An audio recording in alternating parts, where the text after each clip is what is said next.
Bonjour à tous, j'espère que vous allez bien. Imaginons que ce soir, je vous prête la somme de 50 euros.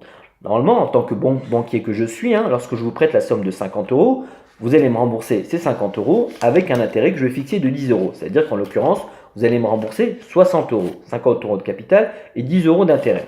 Mais imaginons toujours, je vous prête toujours cette somme de 50 euros, mais au lieu de me rembourser 50 et 10 euros d'intérêt, vous me remboursez 40 euros seulement. Donc, c'est-à-dire un capital inférieur au capital que je vous ai prêté au départ. Vous allez me dire, c'est pas possible et que je suis fou. Donc, effectivement, dans la vraie vie, c'est pas possible.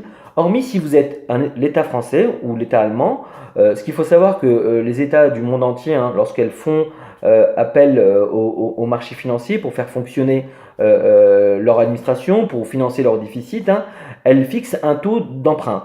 En l'occurrence, par exemple, la France aujourd'hui, lorsqu'elle fait appel au marché, lorsqu'elle demande de l'argent aux investisseurs institutionnels ou aux fonds de pension ou aux grands groupes, donc ces grands groupes, ces investisseurs institutionnels lui prêtent de l'argent et la France rembourse. Ce qu'il faut savoir, c'est qu'aujourd'hui, la France ou l'État allemand, lorsqu'elle demande un prêt de 50 euros, elle rembourse 40 euros. C'est-à-dire qu'elle rembourse une somme inférieure au capital emprunté de départ.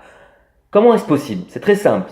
Aujourd'hui, ce qu'il faut savoir, c'est que dans la zone euro, les taux sont en baisse parce que la BCE a décidé, en accord bien sûr avec les pays européens, de baisser ses taux pour relancer la croissance. Ce qui fait que des pays stables comme l'Allemagne ou la France peuvent se permettre d'emprunter une somme d'argent et de rembourser un capital inférieur à cette somme d'argent de départ.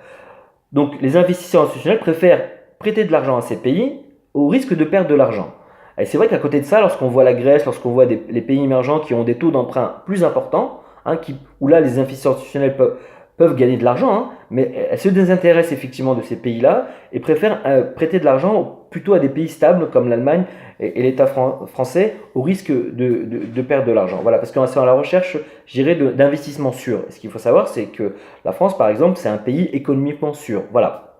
C'est la règle qui vaut aujourd'hui dans ce qu'on appelle les marchés des emprunts d'État. Voilà, donc c'était ma leçon économique du jour. J'espère que ça vous a plu. N'hésitez pas donc à m'envoyer des messages sur Facebook, à liker ma page YouTube et à aller surtout sur mon site internet www.ntcourtage.com, une société spécialisée dans le financement immobilier, financement professionnel et dans le conseil d'investissement. Voilà, à très bientôt. Une excellente soirée et faites du profit.